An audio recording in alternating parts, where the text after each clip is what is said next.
बिस्मिल्लाहिर्रहमानिर्रहीम। मुअज़्ज़ज़ ख़वातीन व हज़रात, अस्सलामु अलैकुम व रहमतुल्लाहि व बरकातुहू। उम्मीद है कि आप सब खैरियत से होंगे। अल्लाह ताला से दुआ है कि अल्लाह ताला आपको और आपके तमाम अजीज़ो कारब को अपने हिफ्ज़ो मान में रखे।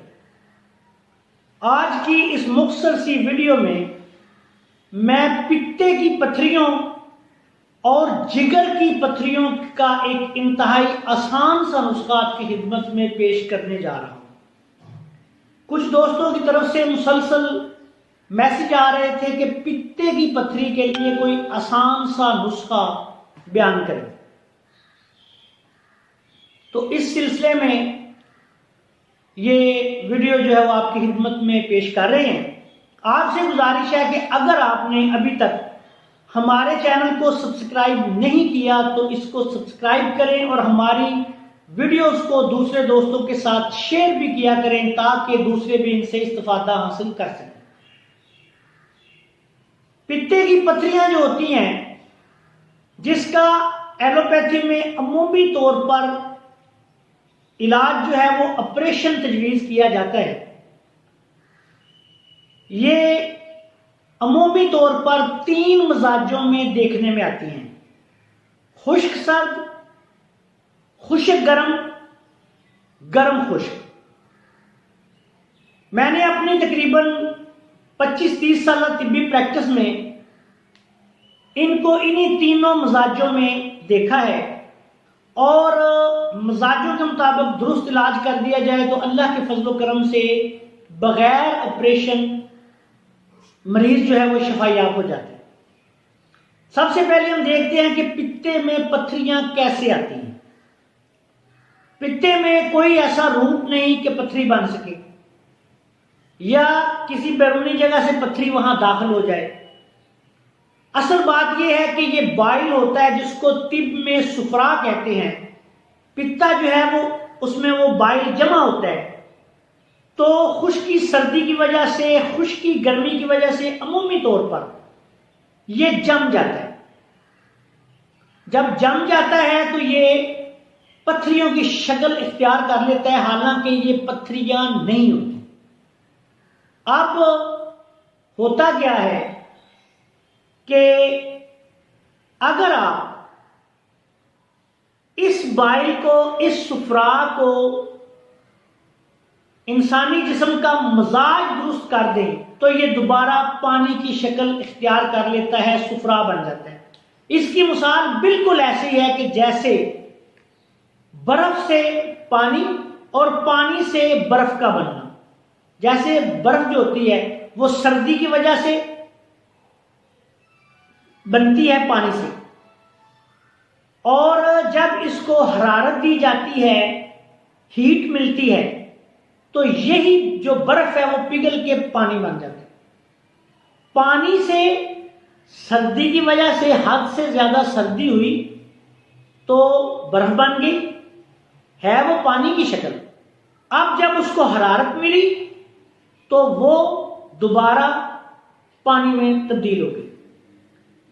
पित्ते की पथरियां, जैसा कि मैंने बताया कि अमूमी तौर पे ये खुश्क सर्द मजाज में होती हैं, खुश्क गर्म मजाज में भी हो सकती हैं। गर्म खुश्क मजाज में भी किसी किसी मरीज में देखी जाती हैं। उसकी वजह ये होती है कि पहले मरीज का मजाज खुश्क सर्द होता है, फिर वो कोई इलाज मुआवजा करवाते करवाते या ग़िज़ाओं के इस्तेमाल की वजह से या वक्ती तौर पर उसका मजाज जो है वो गर्म खुश्क हो जाता है। लेकिन इन तीनों का इलाज सिर्फ एक दुआ है। तीनों मजाजों को, खुश्क सर्द हो, खुश्क गर्म हो, गर्म खुश्क हो, अगर आप गर्म तर मजाज में तब्दील कर दें तो पित्ते की जो पथरियां हैं वो दोबारा बाइल की शक्ल में लिक्विड जो है वो बन जाएगी और मरीज जो है वो शफायाब हो जाएगा। और इसके साथ ही पित्ते की जो है वो भी मरम्मत भी हो जाएगी, पित्ते की सोजिश खत्म हो जाएगी, पित्ते की दर्द खत्म हो जाएगी। अब एक और आपको बात बताने जा रहा हूं, शायद आप लोगों के लिए नई भी हो। इसी तरह कुछ लोगों के जिगर में पथरियां बन जाती हैं। तो ऐसे मरीजों के लिए भी पित्ते की पथरियां हो या जिगर की पथरियां हो, ये एक इंतहाई आसान, हजरत साबर मुतानी रहमतुल्लाह अलैह मुजद्दिद तिब, बानिए कानून मुफरद रज़ा, पाकिस्तान के बहुत बड़े तिब्बी साइंसदान, उनका कानून मुफरद रज़ा का फार्माकोपिया, उसकी जो मुलय्यन नंबर 5 है, जिसका नुस्खा आप नोट फरमा लें, ये पित्ते की पथरी और जिगर की पथरी का बेहतरीन इलाज है। वैसे तो ये दवा बेशुमार अमराज़-उल-अमात पे इस्तेमाल होती है मजाजों के मुताबिक, लेकिन बिलखसूस पित्ते की पथरी और जिगर की पथरी के लिए ये बेहद मौसर दवा है। अतिब्बा इकराम तो दूसरी अद्वियात भी, हमारे पास जो मरीज आते हैं हम फिर उनकी हालत के मुताबिक, मैदे की अगर मसाइल हैं साथ तो उनके मुताबिक, अगर कोई दूसरे मसाइल हैं तो अद्वियात जो है वो सेट कर देते हैं। लेकिन आम लोग या आम जो तबीब हैं या अतिब्बा इकराम जो बहुत ज़्यादा कानून मुफरद रज़ा में महारत नहीं रखते, उनके लिए ये बिल्कुल आसान सा नुस्खा आपकी खिदमत में पेश कर रहा हूँ। इसको बना लें, मरीज खुद भी बना के इस्तेमाल कर सकते हैं, अपने अगर करीबी मुआलिज के साथ मशवरा कर लें तो ज़्यादा बेहतर है। तो ये नुस्खा अल्लाह के फजल करम से पित्ते की पथरी और जिगर की पथरियों का बेहद आसान हल है। नुस्खा सुन लें। सबसे पहले आपने लेनी है काली मिर्च 1 तोला,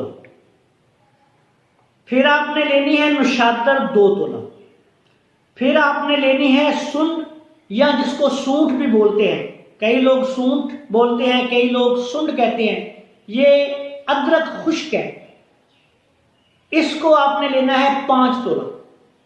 उसके बाद सना मक्की, सना मक्की के पत्ते आपने लेने हैं।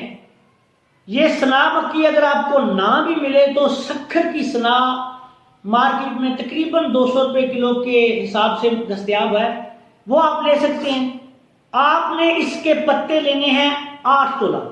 अब आप ऐसा करें कि सना मक्की जो है तकरीबन 150 ग्राम या 160 ग्राम डबल ले लें, उसमें से फलियां, फूल और डंडियां, तीनों चीजों को अलहदा कर दें।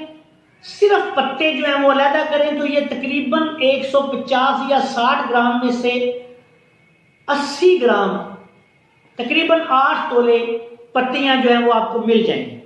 इन सब चीजों को बारीक पीस के छलनी से छान लें, किसी एयर टाइट जार में बंद रखें और इसमें से आधी चम्मच दिन में 3 दफा खाना खाने के बाद नीम गर्म पानी के साथ या ताज़ा पानी के साथ मरीज को दें।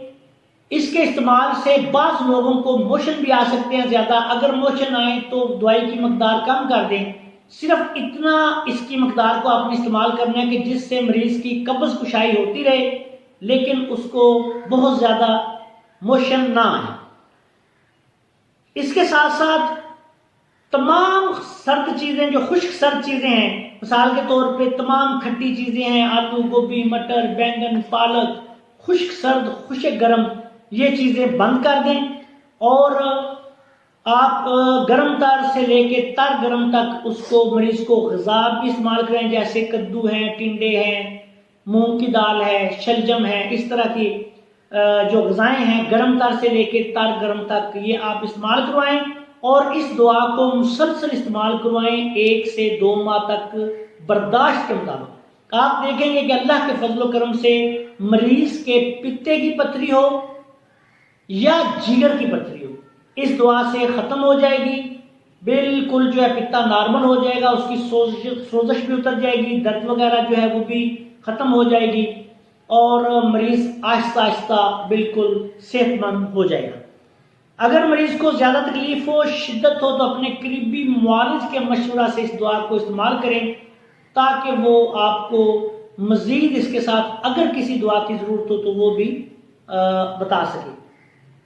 आखिर में इस दुआ के साथ आपसे इजाज़त चाहता हूँ कि अल्लाह ताला हम सबका हामी नासर हो। अस्सलामु अलैकुम व रहमतुल्लाहि व बरकातुहू।